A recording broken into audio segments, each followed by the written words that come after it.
Nah ini ya adonan kue maksuba yang siap dipanggang seperti ini.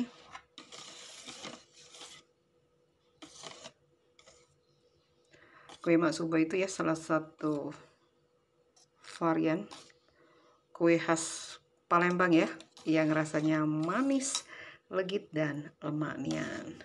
Seperti ini adonannya ya, siap dipanggang lapis per lapis. Ini tuh kental sekali.